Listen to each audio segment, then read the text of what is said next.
Hello friends, कैसे हैं आप सब। आई होप आप सब बहुत अच्छे होंगे। स्वागत है आपका मेरे YouTube channel how to learn English में। फ्रेंड्स, कल मैंने आपको मैकबेथ का एक एक्सप्लेनेशन बताया था और थोड़ा सा मैंने आपको समरी भी बता दिया था कि कुछ रिवाइज हो जाए आपका, यदि आप भूले हो तो अभी उसी के आगे का एक्सप्लेनेशन जो है वो मैं आपको बताऊंगी। इम्पॉर्टेंट है ये।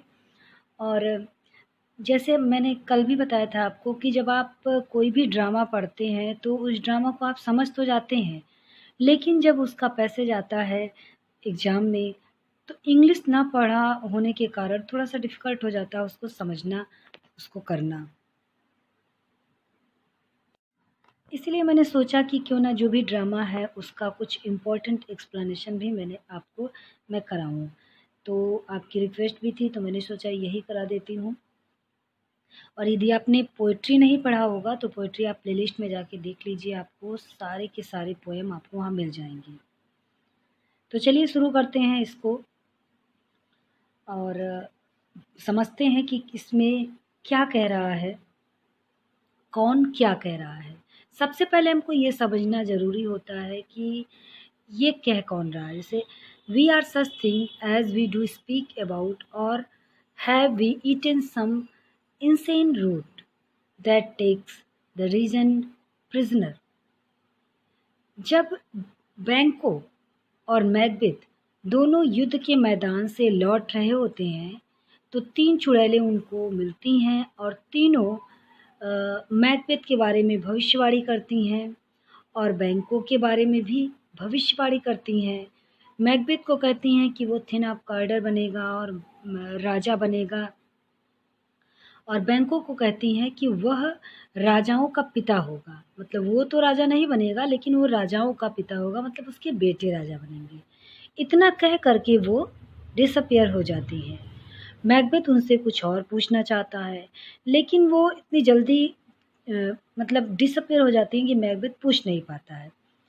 उसी के आगे का ये जो है पैसेज उसी के आगे का है। मैकबेथ कहता है we are such thing as we do speak. Macbeth कहता है कि जो हम जिस बारे में बात कर रहे हैं, मतलब चुड़ैलों के बारे में जो कि अभी अदृश्य हो चुकी हैं, क्या वो वास्तव में we are such thing as we do speak about, क्या वास्तव में उनका अस्तित्व है जिनके बारे में हम बातें कर रहे हैं, जो अभी दिखाई नहीं दे रही हैं। और have we eaten some insane root, या हमने कुछ नशीली चीज़ें खा ली थी, हमने भांग खा ली थी कि हम ऐसा कल्पना करने लगे कि जो चीज़ें दिखाई ही नहीं दे रही हैं, जिनका कोई अस्तित्व ही नहीं है, हम ऐसी चीज़ें कल्पना तो नहीं कर रहे हैं, या वास्तव में जो अभी हमने सुना है वो सच है। मतलब वो जैसे भूल सा गया है क्योंकि वो तुरंत ही अदृश्य हो जाती हैं। That takes the reason prisoner, ऊपर की लाइन से जुड़ा हुआ है ये।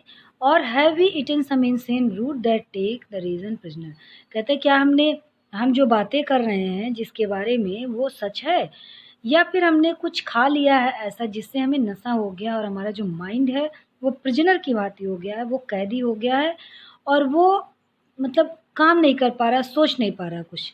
क्या ऐसा है? अब इसमें देखिए, two truths are told as happy prologue to swelling act of imperial theme.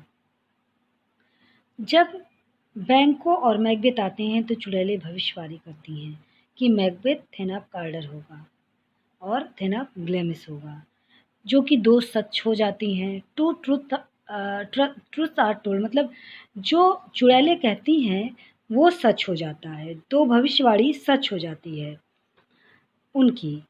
अब मैकबेथ बहुत ही हैप्पी हो जाता है, बहुत ही खुश हो जाता है और मन में कल्पनाएं करने लगता है। As happy prologue to swelling act, कहता है two truth are told as happy prologue to swelling act of imperial theme, मतलब दो जो भविष्यवाणियाँ थी वो सच हो गई और यह एक सुखद प्रस्तावना है।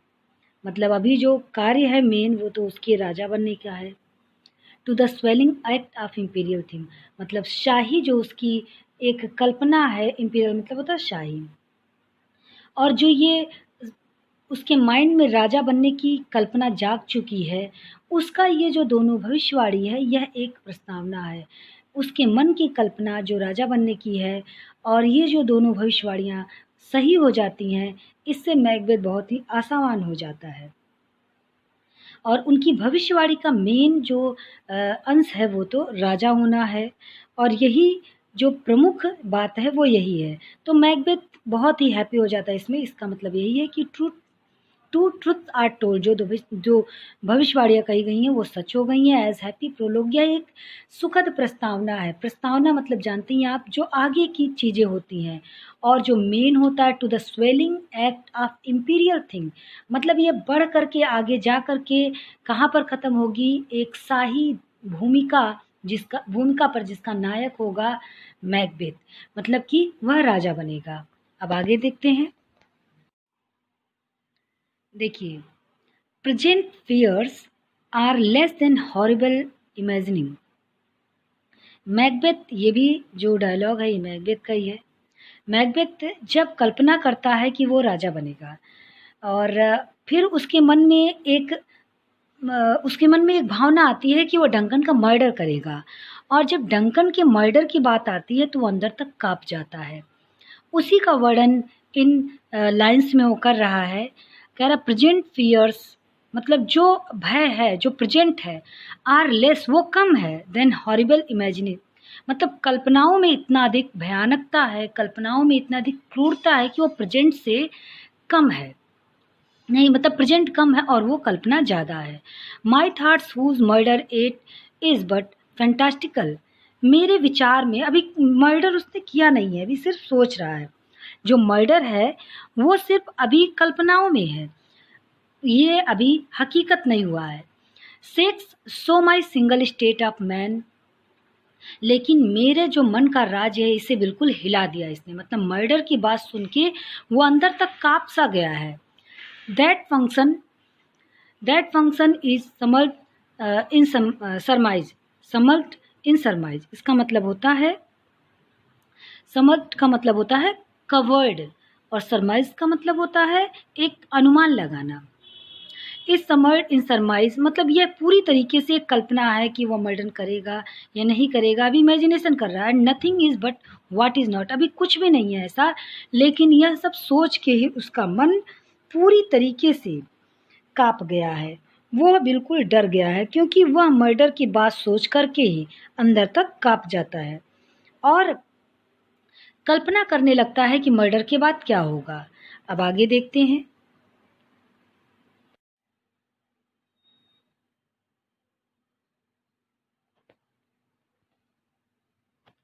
There is no art to find the mind's construction in the face. ये बहुत ही खूबसूरत है, और वास्तव में ये जीवन से जुड़ा हुआ है, सबके जीवन में ऐसा, ये जो लाइन है ये सबके लिए, मतलब ऐसा लगता है कि सबके जीवन में ऐसा घटित होता है। There is no art to find the mind's construction in the face. ये जो पंक्तियाँ हैं, ये जो लाइन्स हैं, ये कह रहे हैं डंकन। जब डंकन के वफादार और बहादुर सरदार थेनाप कार्टर देशद्रोही हो जाता है तो डंकन को बहुत अधिक दुख होता है, क्योंकि डंकन ने उस पर बहुत अधिक विश्वास किया था, और जब उसने राजद्रोह कर दिया तो डंकन के विश्वास पर उसने पानी फेर दिया। इसी पर डंकन कहते हैं कि देयर इज नो आर्ट, ऐसा कोई भी कला नहीं है, to find the mind's construction in the face, कि मस्तिष्क में क्या चल रहा है इसको हम फेस से जान लें।